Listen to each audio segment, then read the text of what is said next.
Hello, everyone. It's about time to get started here today. Thank you for joining me for this webinar. Today, we're going to be talking about manuals. If this is your first time joining me on a group call, I will teach a concept and we will have a question and answer period at the end. And if there's time, I will do some live coaching, but we will see how it goes as the meeting progresses. So thank you so much for joining me today. I am so excited to talk to you about this topic. It's actually something that I coach on quite a bit. So we will go ahead and get started. The topic is manuals. All right. I have a few more people coming on. So thank you and welcome if you're just joining in. So the topic for today is manuals. If you're not familiar with this topic, I will explain what that means. A manual is an instruction guide that we have for someone in our life about how we would like them to behave so that we can feel good and be happy. You may not have even ever thought about your manual for someone in your life, but you definitely have them.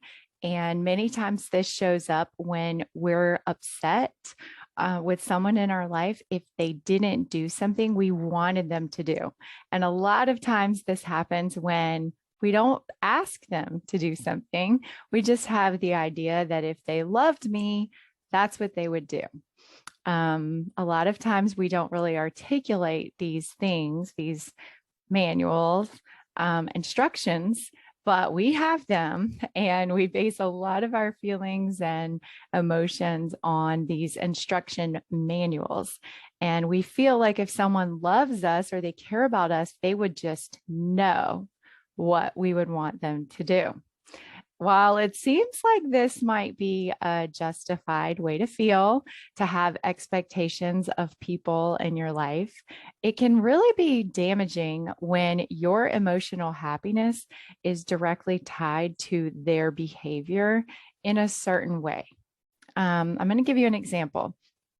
I have a client, we're going to call her Rebecca, and she hates her ex-husband and she blames him for everything she's currently struggling with in her life. And she often says, if it hadn't been for him, I would have been successful or I would have been wealthy today. And he's the reason that I have no money and no happiness. So Rebecca has been divorced for almost 20 years, and she is still giving this man power over her emotional life. She is letting her story about him, who he was, and who he should have been, cause her to be miserable today. She has been dedicated to hating him and feeling that hate for him each and every day for almost 20 years. So Rebecca was able to vent all that hate. And then I was able to show her that her ex-husband wasn't feeling any of that hatred that she has been feeling. I showed her instead that she is not punishing him with all of those hard feelings of hate. She's really punishing herself. And she was the one feeling pain and sorrow and sadness and living with all of that hatred in her life. He's happily remarried and paying no attention to her misery. And I understand that it can be hard to recognize that you're the one causing your own pain when you feel like you can blame someone else for that pain, but it's really your choice. So I helped her understand that she was choosing to feel terrible every day. And it took her a while to really understand that this was her choice. But once she started realizing that hating him has no upside, there's nothing that she can gain or no way that she can benefit from the hate that she feels for him. She started to let go of that painful story and eventually started focusing on other areas of her life that she really could, put some attention in. So we all have manuals that stem from a belief that we would be happier if someone in our lives would change and do things differently. This is a huge cause of suffering because we're handing over how we feel to someone else. And one of the most powerful things that I can teach you is that this is not true, ever. Other people's behavior has no impact on us emotionally until we think about it, interpret it, and choose to make it mean something. No matter what people do, however they act, or what they say, we don't have to give other people the power to determine how we feel. I know this concept can be mind-blowing when you first are become aware of it, but don't be shocked. Just give it some time as you think about it and process it.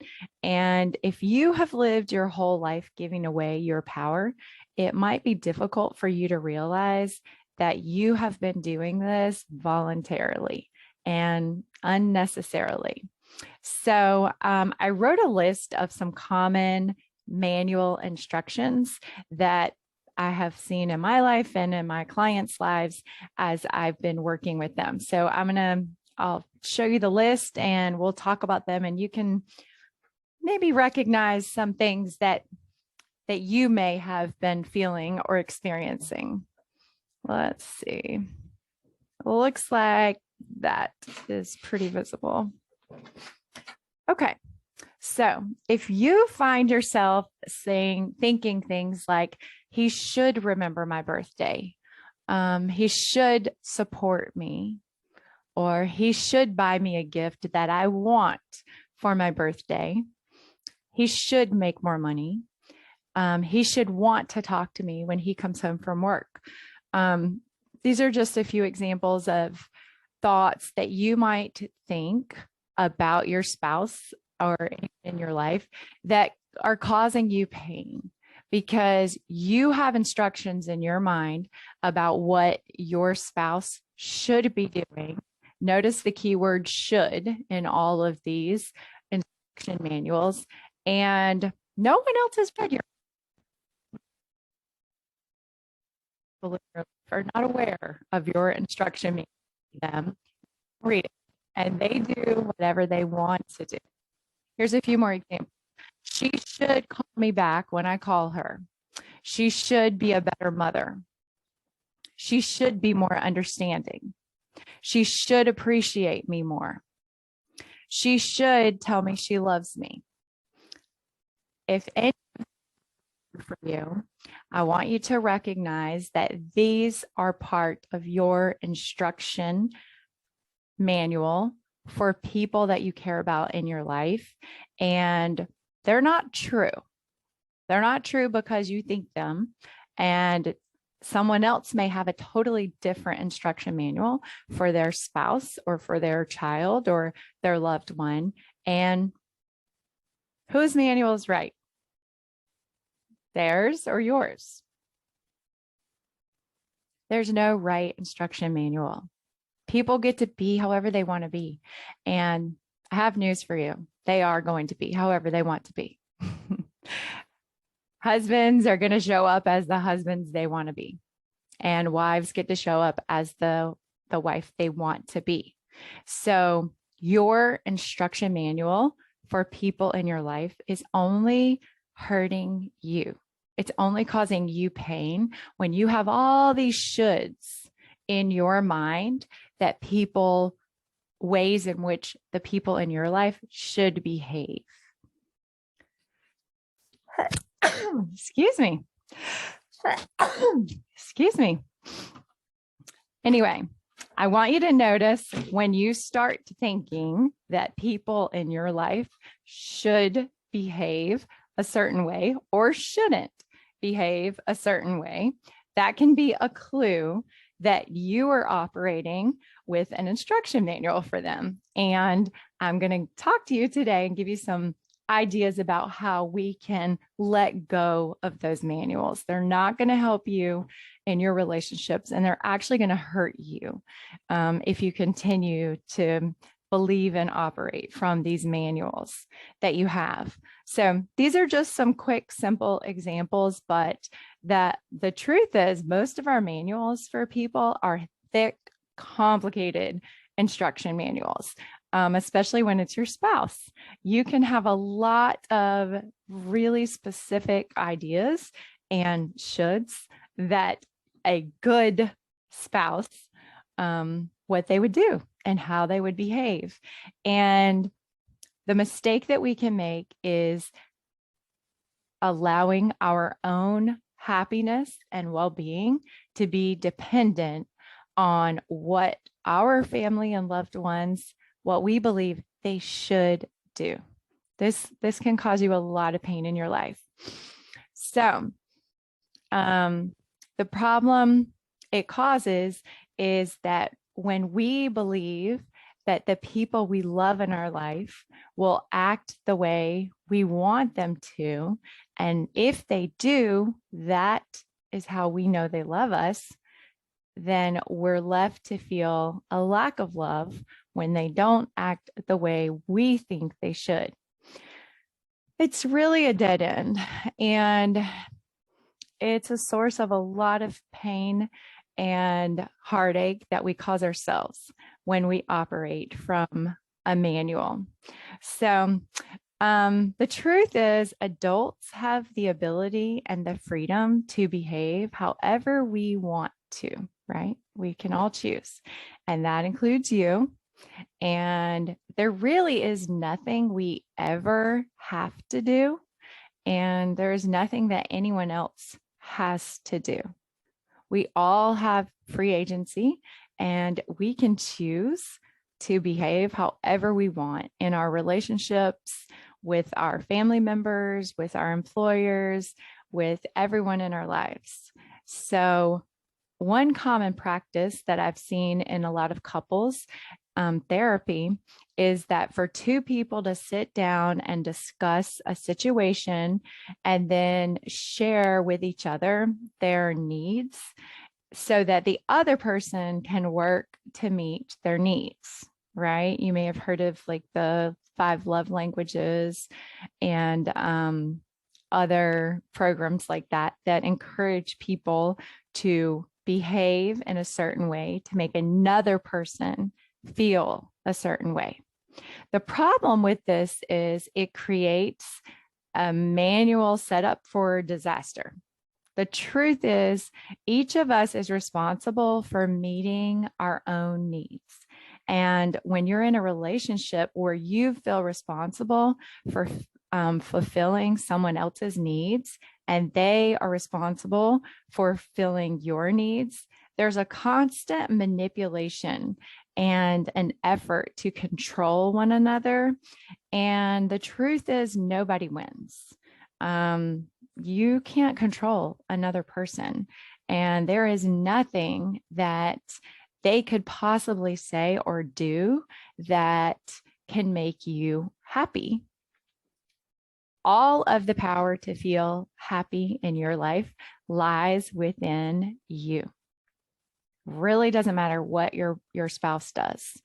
Even if they did everything on your instruction manual, you could still choose to be unhappy with them or with your life, right? So expecting that if someone loves you, they will behave within a strict parameter of instructions that they don't even know about, it's crazy. It's a recipe for disaster and for a lot of disappointment and frustration in your life.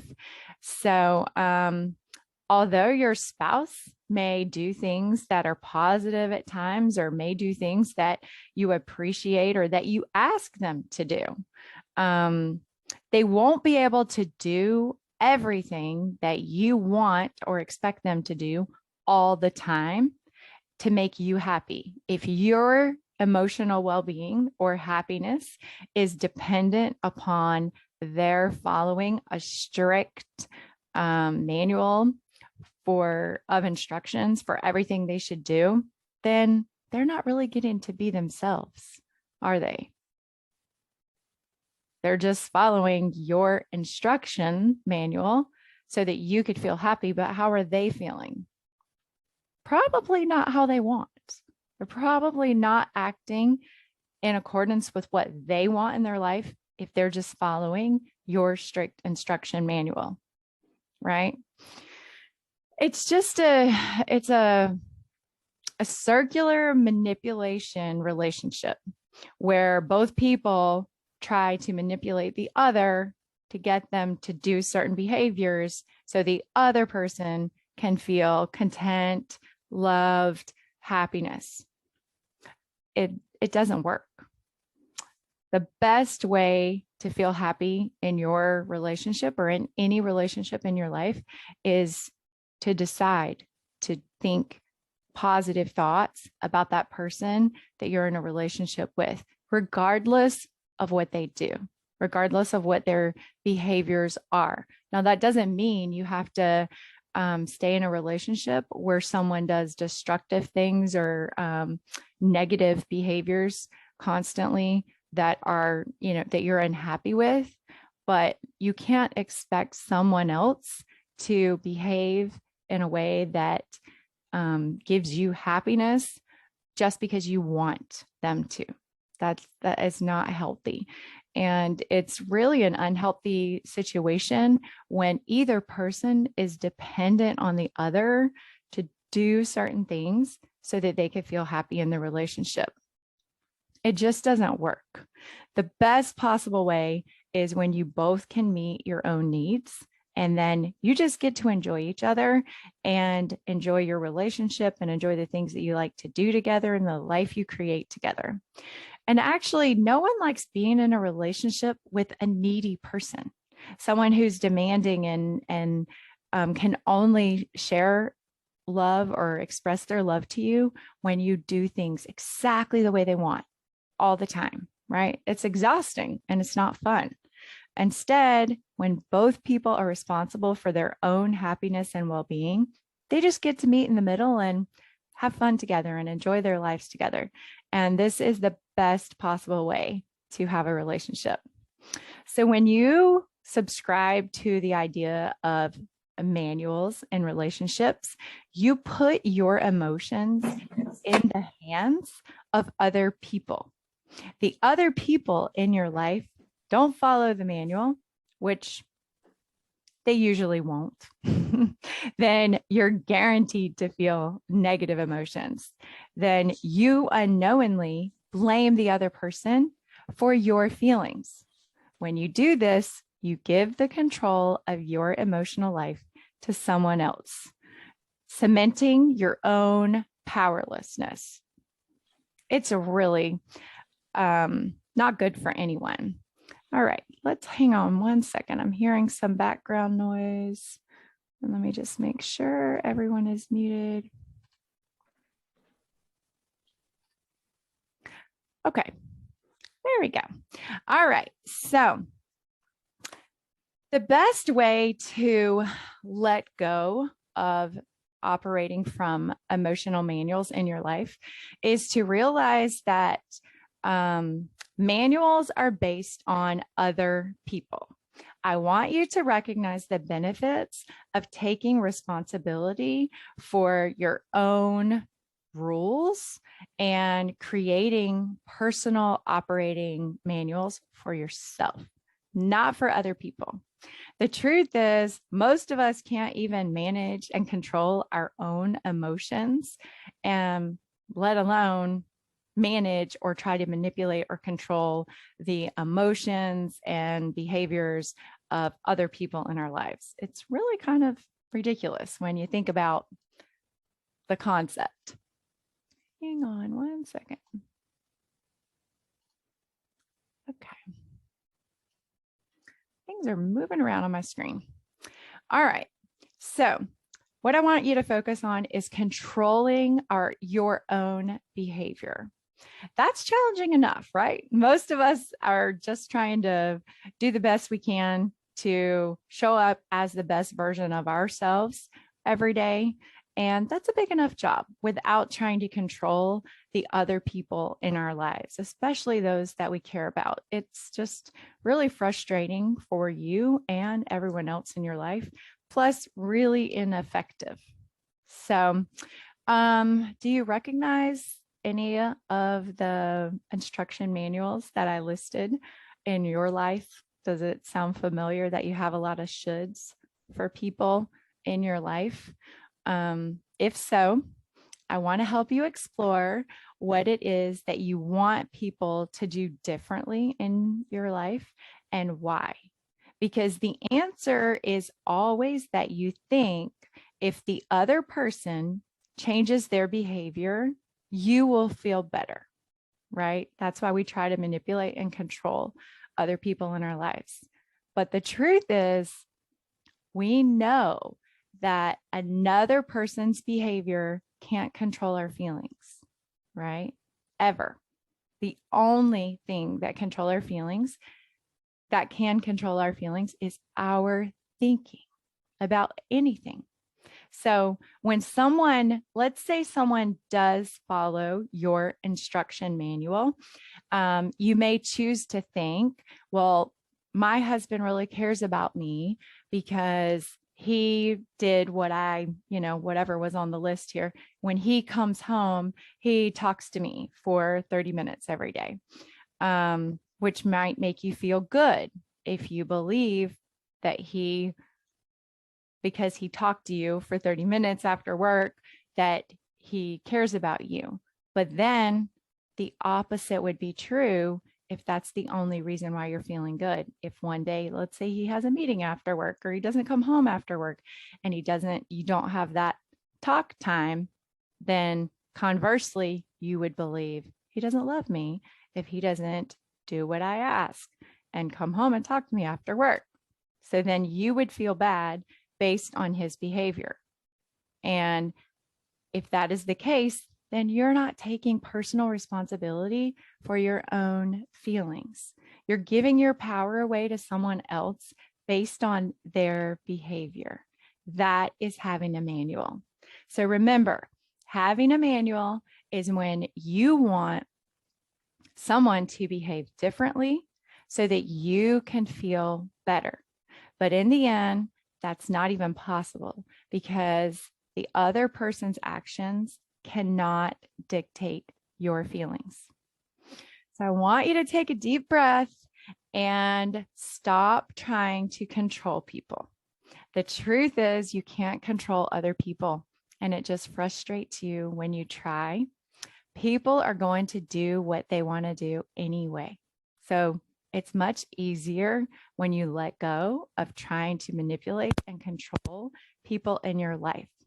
I know that it's much easier said than done, but taking responsibility for how you feel, regardless of other people's behavior in your life, is really empowering and it's freeing. It gives you the freedom and the creativity to live your life the way you want and not be dependent on other people's actions to make you feel anyway.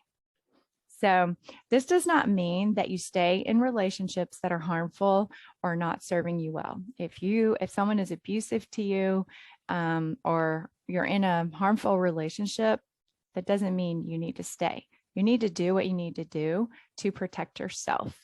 That's when you would set up boundaries and appropriate consequences, and but you can't try to solve that situation by manipulating and controlling that person. It just doesn't work.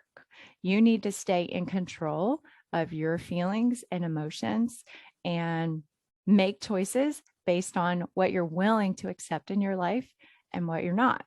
You get to decide what you're going to do with your time and how you're going to respond to any situation in your life. So you get to make the changes you want, and you'll want to make sure you're thinking about those changes and what you want based on your own self-control and your feelings of empowerment and being aware that you get to decide how you want to feel about any person in your life. So I want to make sure you understand that manuals don't apply the way we're talking about them here in relationships. They don't apply to children or your employer, right? If you are a parent, you likely have expectations for your children. And if you are a boss or a manager, owner of a business, then you have expectations for your employees. This is a different type of manual. This isn't an emotional manual for personal relationships. For in a situation where you're a parent or a boss, you're setting clear expectations for your children and for your employees.